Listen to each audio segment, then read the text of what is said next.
আসসালামু আলাইকুম, জানিয়ে দেব সর্বশেষ আপডেট বাংলা সংবাদ। শুরুতেই শিরোনাম।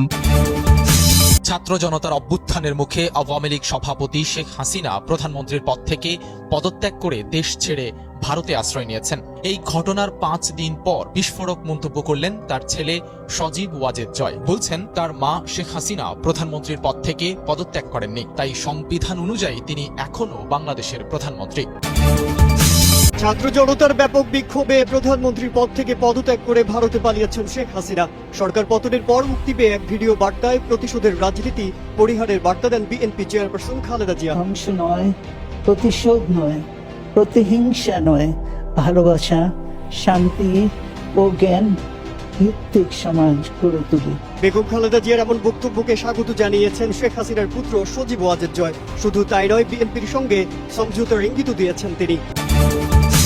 শিক্ষার্থীদের আন্দোলনের সময় হাসিনার নির্দেশে পরিকল্পিতভাবে অনেক নিরীহ মানুষকে হত্যা করা হয়েছে। এসব হত্যাকাণ্ডের জন্য শেখ হাসিনার শাস্তি পেতে হবে। আমরা শেখ হাসিনাকে গ্রেপ্তার করতে চাই, প্রক্রিয়া নিয়ে আলোচনা চলছে। রয়টার্সকে দেওয়া এক সাক্ষাৎকারে এমন মন্তব্য করেছেন অন্তর্বর্তী সরকারের উপদেষ্টা হিসেবে দায়িত্বপ্রাপ্ত ও বৈষম্য বিরোধী ছাত্র আন্দোলনের নেতা নাহিদ ইসলাম। শুনছিলেন শিরোনাম, এবার বিস্তারিত। শিক্ষার্থীদের আন্দোলনের সময় হাসিনার নির্দেশে পরিকল্পিতভাবে অনেক নিরীহ মানুষকে হত্যা করা হয়েছে। এসব হত্যাকাণ্ডের জন্য শেখ হাসিনার শাস্তি পেতে হবে। আমরা শেখ হাসিনাকে গ্রেপ্তার করতে চাই, প্রক্রিয়া নিয়ে আলোচনা চলছে। রয়টার্সকে দেওয়া এক সাক্ষাৎকারে এমন মন্তব্য করেছেন অন্তর্বর্তী সরকারের উপদেষ্টা হিসেবে দায়িত্বপ্রাপ্ত ও বৈষম্য বিরোধী ছাত্র আন্দোলনের নেতা নাহিদ ইসলাম। শুক্রবার সাবেক প্রধানমন্ত্রী শেখ হাসিনাকে গ্রেপ্তার করে বিচারের সম্মুখীন করা উচিত বলে মন্তব্য করেন কোটা সংস্কার আন্দোলন ও পরবর্তীতে আওয়ামী লীগ সরকার বিরোধী গণ অভ্যুত্থানের নেতৃত্ব দেওয়া এই ছাত্র সমন্বয়ক। শেখ হাসিনা বর্তমানে ভারতে আশ্রয় নিয়েছেন। বাংলাদেশের ডক্টর ইউনূসের নেতৃত্বে একটি অন্তর্বর্তী সরকার দায়িত্ব নিয়েছে, যারা সার্বিক পরিস্থিতি স্বাভাবিক করার পাশাপাশি দেশে গণতন্ত্র ফিরিয়ে আনার কথা বলছেন। অন্যদিকে শেখ হাসিনা ছেলে সজীব ওয়াজেদ জয় বলেছেন, দেশে গণতান্ত্রিক নির্বাচন অনুষ্ঠান আয়োজন করা হলে শেখ হাসিনা দেশে ফিরবেন, আওয়ামী লীগ আবারও ঘুরে দাঁড়াবে। এ প্রসঙ্গে অন্তর্বর্তীকালীন সরকারের উপদেষ্টা ও ছাত্রনেতা নাহিদ ইসলাম বলেন, শেখ হাসিনা কেন দেশ ছেড়ে পালালেন সে বিষয়ে আমার কৌতূহল। ভারত এদেশের মানুষের সঙ্গে নয়, শুধু হাসিনার সরকারের সঙ্গে সুসম্পর্ক রেখেছিলেন। তাদের পররাষ্ট্র নীতিতে নজর দেওয়া প্রয়োজন। এছাড়া হাসিনা ক্ষমতায় থাকাকালে তার প্রত্যক্ষ নির্দেশনায় যেসব হত্যা ও খুন সংঘটিত হয়েছে, আমরা সেসব ঘটনার বিচার চাই। বৈষম্য বিরোধী ছাত্র আন্দোলন যখন গণ অভ্যুত্থানে রূপ নেয়, তখন আমাদের দাবি দেওয়ার মধ্যেও এটি অন্তর্ভুক্ত ছিল। শেখ হাসিনা যদি ফিরে না আসেন, তবে তাকে ফিরিয়ে আনার জন্য আমরা ব্যবস্থা গ্রহণ করব। আমরা শেখ হাসিনাকে গ্রেপ্তার করে বিচারের সম্মুখীন করতে চাই। এটি প্রচলিত আইনে সম্ভব নাকি বিশেষ ট্রাইব্যুনাল প্রয়োজন? এই প্রক্রিয়া কি হবে তা নিয়ে আমরা আলোচনা করছি। সরকারি চাকরিতে মুক্তিযোদ্ধা কোটা বাতিল ও কোটা পদ্ধতির সংস্কারের দাবিতে গত জুলাইয়ে আন্দোলনে নামেন বিভিন্ন বিশ্ববিদ্যালয় ও কলেজের সাধারণ শিক্ষার্থীরা। সাবেক প্রধানমন্ত্রী শেখ হাসিনা এ প্রসঙ্গে একটি সংবাদ সম্মেলনে মন্তব্য করেন, মুক্তিযোদ্ধারা কোটা পাবে না তো কি রাজাকারের সন্তানরা পাবে?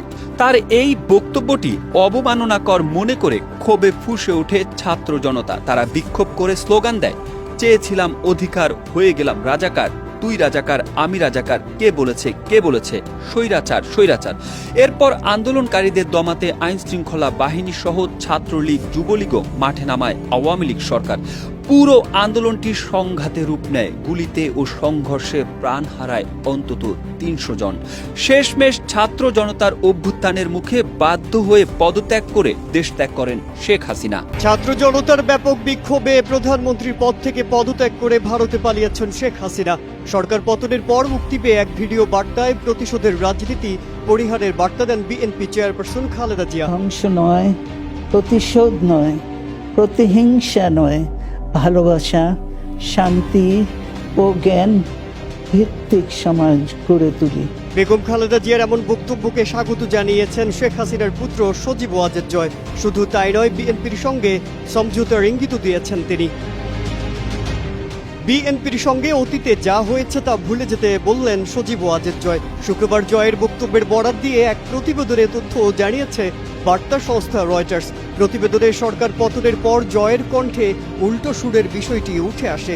সাবেক প্রধানমন্ত্রীর এই পুত্র এখন চান বিএনপির সঙ্গে আলোচনা এবং সমঝোতার পথ তৈরি হোক। যুক্তরাষ্ট্রের ওয়াশিংটনে অবস্থান করছেন জয়। কোটা সংস্কার আন্দোলনে নিষ্ঠুর বল প্রয়োগ এবং দমনপীড়নের পর তা রূপ নেয় সরকার পতনের দাবিতে। গণ আন্দোলনের মুখে টিকতে পারেনি আওয়ামী লীগ সরকার। এরপর থেকে দলের হয়ে বিভিন্ন বিদেশি সংবাদ মাধ্যমে কথা বললেন জয়। শনিবার রয়টার্সকে জয় জানান, খালেদা জিয়া তার বক্তব্যে অতীতকে না টানার কথা বলেছেন। এটা শুনে আমি খুব খুশি হয়েছি। আসুন আমরা অতীতকে ভুলে যাই, প্রতিশোধের রাজনীতি পরিহার করি। আমরা একসঙ্গে কাজ করতে যাচ্ছি, তা ঐক্য সরকার হোক বা অন্য কিছু। বৃহস্পতিবার নোবেলজয়ী অধ্যাপক ডক্টর ইউনূসের নেতৃত্বে অন্তর্বর্তীকালীন সরকার গঠন হয়েছে বাংলাদেশে। পরিবর্তিত পরিস্থিতিতে বাংলাদেশে দ্রুত নির্বাচন চান জয়। তিনি বলেন, অবাধ ও সুষ্ঠু নির্বাচন করার মতো আমাদের শান্তিপূর্ণ গণতন্ত্র রয়েছে। 15 বছরের শাসনামলে মানবাধিকার লঙ্ঘন সহ বিরোধী রাজনৈতিক দল দমনে বরাবরই বিশ্ব মাধ্যমে খবরের শিরোনাম হন শেখ হাসিনা। প্রধান রাজনৈতিক প্রতিপক্ষ বিএনপির সঙ্গে সংলাপ কিংবা আলোচনা বরাবরই উড়িয়ে দিয়েছেন আওয়ামী লীগ। তত্ত্বাবধায়ক সরকার ব্যবস্থা তুলে নেয়ায় নির্বাচনে আস্থার সংকট জানিয়ে এসেছে বিরোধী দলগুলো, কিন্তু তাতে কর্ণপাত করেনি আওয়ামী লীগ। সমালোচকরা তার শাসনকে স্বৈরতন্ত্রের সঙ্গেও তুলনা করেছে।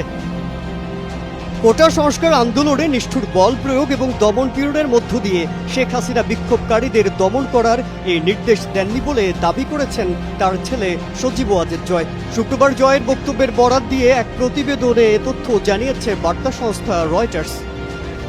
জয় জানান, আন্দোলনরত শিক্ষার্থীদের দাবি অনুযায়ী দেশে শেখ হাসিনা বিচারের মুখোমুখি হতে রাজি ছিলেন। আটক করার হুমকি তার মাকে কখনো বিচলিত করেনি। তার মা কোনো ভুল করেননি।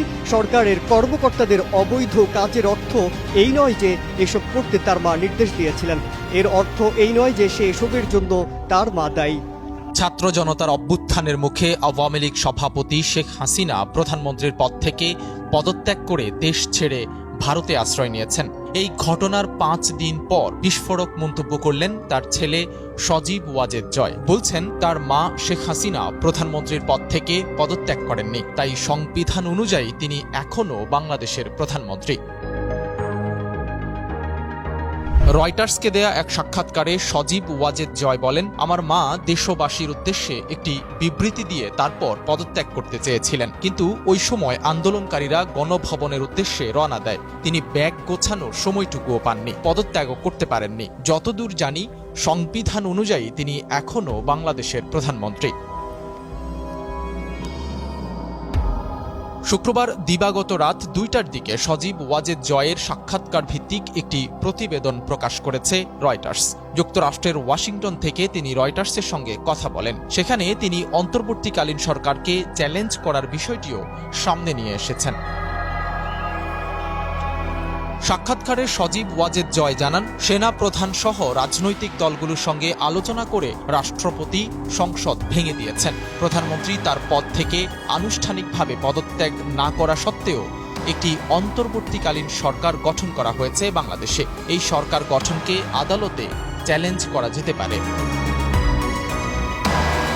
অবশ্য সেনাবাহিনীর প্রধান জেনারেল ওয়াকার উজ্জামানের বক্তব্য অনুযায়ী সজীব ওয়াজেদ জয়ের এমন মন্তব্যের কোনো ভিত্তি থাকে না। 5 আগস্ট দুপুর 2:30টার দিকে শেখ হাসিনা তার ছোট বোন শেখ রেহানাকে নিয়ে ভারতের পথে সামরিক হেলিকপ্টারে করে রওনা দেওয়ার কিছুক্ষণ পরই সেনাপ্রধান গণমাধ্যমের সামনে কথা বলেন। তিনি জানান, প্রধানমন্ত্রীর পদ থেকে শেখ হাসিনা পদত্যাগ করেছেন। চলমান অবস্থায় আগামী নির্বাচনে আওয়ামী লীগ অংশ নেবে বলেও আশাবাদ ব্যক্ত করেন সজীব ওয়াজেদ জয়। বলেন, আগামী 3 মাসের মধ্যে অবশ্যই নির্বাচন দিতে হবে। ওই নির্বাচনে অংশ নিয়ে আওয়ামী লীগ আবারও ক্ষমতায় আসবে। তা না হলেও বিরোধী দলে থাকবে। যেটাই হোক তাতেই আওয়ামী লীগ সন্তুষ্ট। সাক্ষাৎকারে বিএনপি চেয়ারপারসন খালেদা জিয়ারও প্রশংসা করেন সজীব ওয়াজেদ জয়। খালেদা জিয়া তার বক্তব্যে সব ধরনের শত্রুতা ও প্রতিশোধ পরায়ণতা ভুলে যাওয়ার যে আহ্বান জানিয়েছেন সেটির প্রশংসা করেন তিনি। জয় বলেন, খালেদা জিয়া তার বক্তব্যে বলেছেন যা হওয়ার হয়ে গেছে, সেগুলো মনে রাখার প্রয়োজন নেই। তার এমন বক্তব্যে আমি খুশি। আমরাও অতীত ভুলে যেতে চাই, সবাইকে নিয়ে একসঙ্গে কাজ করতে চাই।